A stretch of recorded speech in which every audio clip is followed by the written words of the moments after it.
राज्य कैबिनेट रो किछि प्रमुख निष्पत्ति थिला 7टी एजेंडा उपरे विशद भाव में चर्चा आलोचना हला परे से विषय बिंदु उपरे अनुमोदन राज्यर कैबिनेट देइचंती।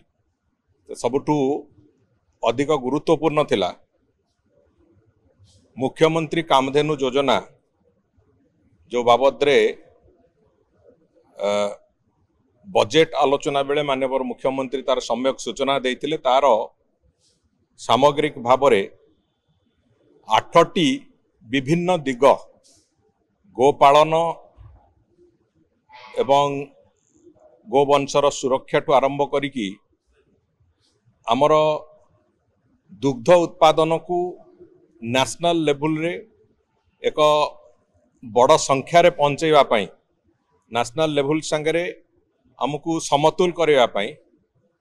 जो 8टी प्रमुख योजना मुख्यमंत्री कामधेनु योजना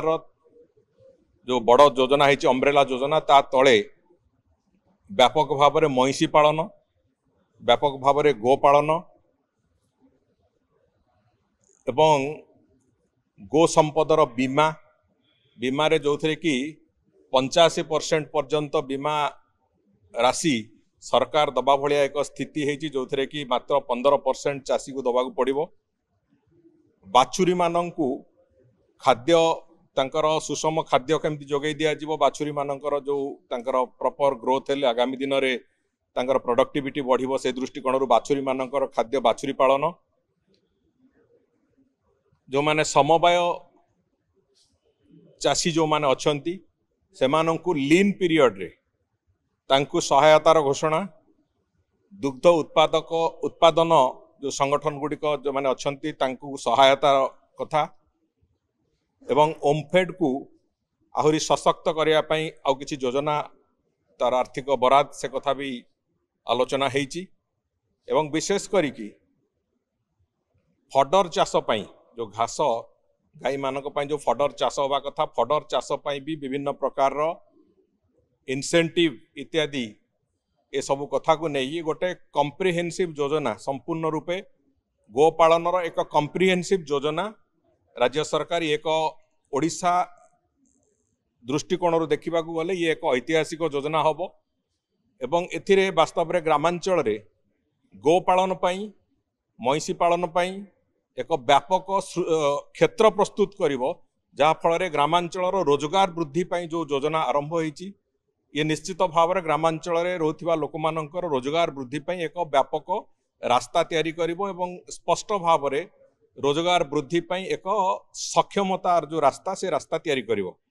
तेणुकर ये योजना रे 5 वर्ष रे आगामी 5 वर्ष भितर 1423 कोटी टंकार एक इनसेंटिव एवं अन्य क्षेत्र में से सहयोग राशि चाषी मानू दबा तांको प्रोत्साहन करने जो प्रोत्साहन राशि ताको दबा एतिपाई आज से बाबद चर्चा आलोचना हैला परे ताकू कैबिनेट अनुमोदन मिली एवं खूब शीघ्र योजनार पूरा रूपांतरण हम एवं आगामी दिन में जो कथा मु कहूँ ग्रामांचल चाषी मानू दुग्ध चाषी जो माने एवं आगामी दिन जो माने दुग्ध चाष करने गोपालन इत्यादि इत्यादि करने को चाहिए से व्यापक संख्यार सहायता मिलिबो एवं व्यापक भाव में तांकु केवल प्रोत्साहन मिलूनी प्रोत्साहन सहित सुरक्षा सुरक्षा सहित इनसेंटिव्स एवं ता सहित ओमफेड को सशक्त इतिपाई कराहोची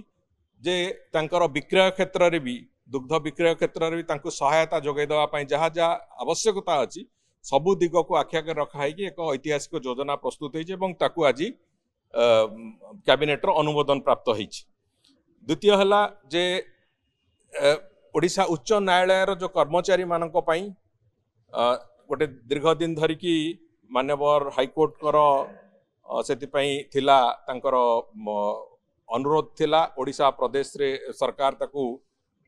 सेमिति की थिला से अवस्था रे तांकर सेठी 550 क्वार्टर स्टाफ क्वार्टर्स स्टाफ मानक पई जो कथा से माने अनुरोध करथिले स्टाफ क्वार्टर्स 550 स्टाफ क्वार्टर निर्माण पई से बाबद रे भी आज कैबिनेट रे निष्पत्ति हेची जे से स्टाफ क्वार्टर 30 मास भितर ताकू शेष करिकी से ताकू हैंडओवर करने हाईकोर्ट को। एवं तृतीय कथा थिला जो साधारण बंटन व्यवस्था जो टारगेटेड पीडीएस से जो किछि प्राइवेट डीलर्स रही जो माने सेमानंकर जो विभिन्न समय परिवर्तन करा उच्छेद करा जो प्रक्रिया थिला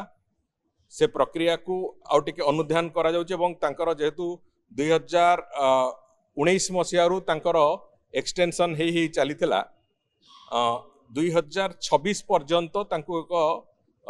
1.5 वर्ष पई एक्सटेंशन दिया हेछि। ता भितरे सरकार चिंता करिवे जे जो जो परफॉर्मेंस अछि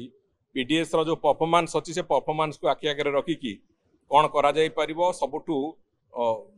बेस्ट सिस्टम कौन हो पार जहाँ द्वारा उपभोक्ता माने जो माने खाउटी माने से माने तार सुजोग पाई परिबे से बाबद रे स्टडी करने जो किसी समय दरकार अच्छी से दृष्टिकोण तुरंत तांकर उच्छेद टाकू एबे रोकिकी जोटा 19 मसीह एक्सटेंशन यही चलता से एक्सटेंशन को आउ 1.5 वर्ष तांको एक्सटेंशन दिया हेछि। तारी भितरे सरकार पुणी पब्लिक डिस्ट्रीब्यूशन सिस्टम जो प्रोसेस रे अच्छी से बाबद रे पुणी चिंता करुँच से बाबद रे पुणी परवर्ती निष्पत्ति नियाजिवो। किंतु वर्तमान पाई जो डीलर माने जी जी अच्छी 1.5 वर्ष पर्यंत तांको एक्सटेंशन गोटे दि जाइछि। या बादे आपणकर जो ओडिशार जो सुपीरियर न्यायिक सेवा जो माने आपणकर सीनियर जज जो माने अच्छी एवं ओजेएस रे जो माने जो जुडिशियल ऑफिसर्स अच्छी तांकर गोटे नियम रे संशोधन कराई जो थे कि तांकु गोटे लिमिटेड कॉम्पिटिटिव परीक्षा दबाकू पड़िबो परवर्ती पदक्षेप को जीवा पर्यंत। तेणुकरी से बाबद रे एक संशोधन नियम आसीची एवं ता बादे आउ जोड़िए विषय जो थे कि विशेष करके आमे जानिचे जे विधानसभा एडजर्नमेंट हेले से भी गोटे कैबिनेट रो अप्रूवल आसे सेठी अछि एवं आउ शेष होची जे एक हमर स्टैटिस्टिक्स रो जो परिसंख्यान रो वितरण तथ्य वितरण नीति उपरे एक अमेंडमेंट हेची से अमेंडमेंट को नहीं कि भी आज कैबिनेट मोहर लगेइचंती। तेणुकर ये सब गुड़िक आज 7टी जो एजेंडा थिला से 7टी एजेंडा तारी उपरे आज कैबिनेट मोहर लगेइचंती। एतिरे सबुठू गुरुत्वपूर्ण आम पई थिला आज जोटा मुख्यमंत्री कामधेनु योजना से बाबदर एक स्पष्टता भी मुझे आगे रखिली। आज कैबिनेट ये जो 7टी योजना आज से ताकू पारित करिसंती एवं से योजनार कार्यान्वयन जो हवा कथा तार कार्यान्वयन यथा समय हम।